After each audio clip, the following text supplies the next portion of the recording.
Not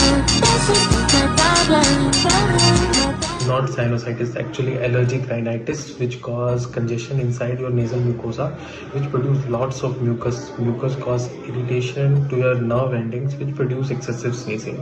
Okay, so as a treatment, I advise this nasal spray, which will reduce the congestion inside your nasal mucosa. Some steam inhalation before you go to sleep for reducing the congestion as well, and calming down your nerves. And I advise antihistaminic also, which will reduce the allergic symptom itself.